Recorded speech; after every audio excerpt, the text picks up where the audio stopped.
The call came at 2 in the morning. You know the kind. The one that never, ever brings good news. My phone screen lit up with my brother's name, and this cold dread just settled deep in my stomach. I answered, and before I could even get a hello out, his voice, slick with a smugness that was just chillingly wrong, cut right through the silence.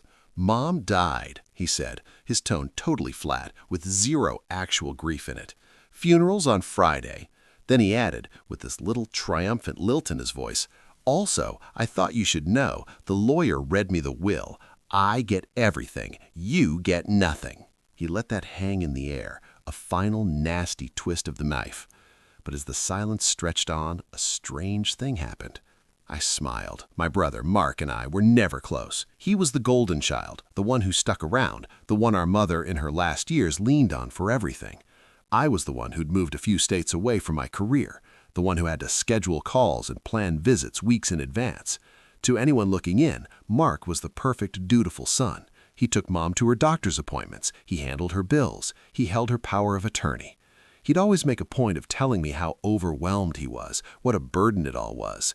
But he never once took me up on my offers to help or to hire a professional to manage her affairs. In the last couple of years of her life, my mother got more and more isolated. My calls would go to voicemail for days. When I did get through, Mark would often be the one to answer, saying Mom was resting or not up for a chat. On the rare times I actually spoke to her, she sounded distant. Her voice was thin and tired. She changed the subject anytime I asked about her money or if she was really doing okay. Mark was her gatekeeper, and he had slowly, deliberately locked the gate on me. He painted this picture of me as the distant, uncaring son who'd abandoned his family, while he was the noble martyr left to pick up all the pieces. It was a story he'd crafted so carefully, a lie he'd told so many times, I think he actually started to believe it. So when he called with his big, triumphant announcement, I wasn't totally surprised. Disgusted? Yes. Heartbroken for my mom? Absolutely. But surprised? Not really. The cruelty was the whole point. He didn't just want the money, he wanted the win. He wanted to rub my face in the nothing I was getting, to finally, completely erase me from our family story. But here's the thing. He didn't know our mother as well as he thought he did. He saw her as a resource, something to be managed, and in the end, a prize to be won. I saw her as a brilliant, loving woman who had gotten frail, but whose mind, on a good day, was still as sharp as a tack. My smile wasn't a happy one, not at all. It was a smile of grim satisfaction, a flicker of knowing something he didn't in the face of his arrogant ignorance. Because I remembered a conversation from about 5 years back, long before Mark had his claws in so deep.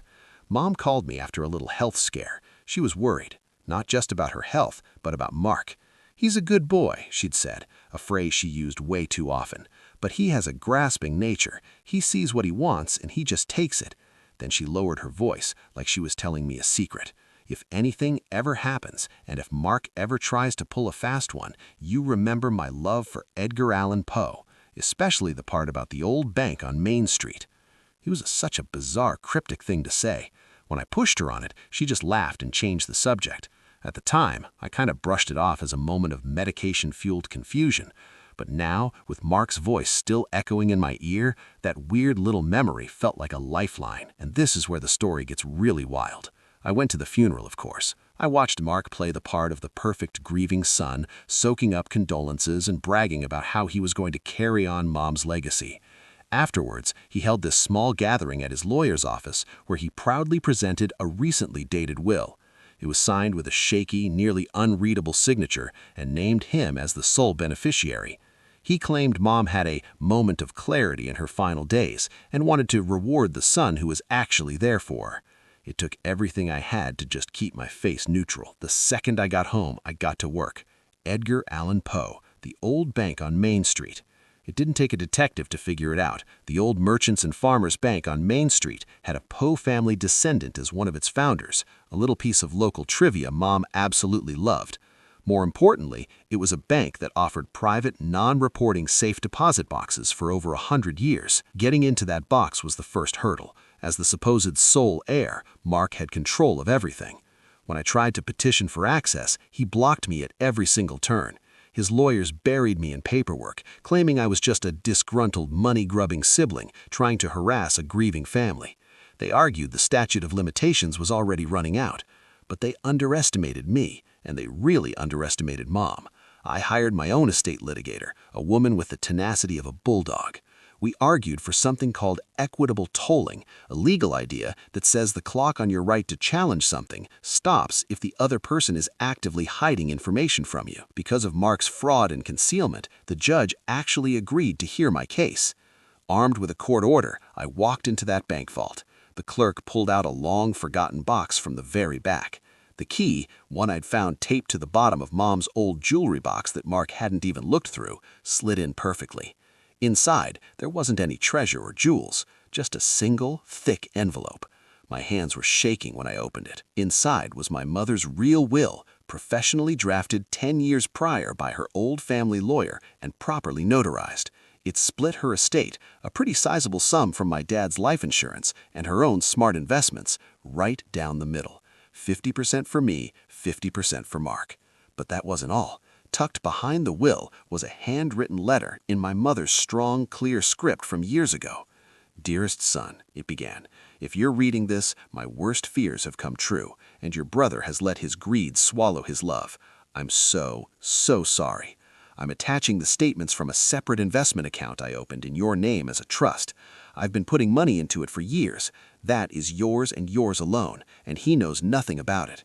As for the rest, I've also included the contact info for a forensic accountant. I suspect Mark hasn't been honest with his power of attorney. Have this man look at everything. The truth will come out. I love you. Be strong." The courtroom was cold and dead silent. Mark sat across from me, looking cocky, flanked by his expensive lawyers. They thought this was just a simple hearing, the final nail in my coffin. They had no idea what was coming. My lawyer started, not by arguing, but simply presenting evidence. First, the original will from the safe deposit box. Mark's face went white.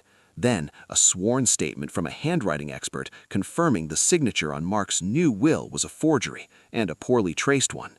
After that, we brought in Mom's former nurse, who we had managed to track down. She testified that Mark had pressured Mom into signing documents she didn't understand while she was heavily medicated. And then came the final devastating blow. The forensic accountant took the stand. With cold, hard facts and these beautifully clear charts, he laid out a 5-year history of Mark's deception. He'd been systematically siphoning money from Mom's accounts to prop up his own failing business. He'd taken out a secret second mortgage on her paid-off house, pulling out almost $300,000. In total, he'd stolen over $500,000 from our mother before she even passed away. Mark just started to crumble. He was shouting that it was all lies, that he was owed that money for his years of sacrifice. Under cross-examination, he admitted to isolating our mother, claiming he was just protecting her from my negative influence.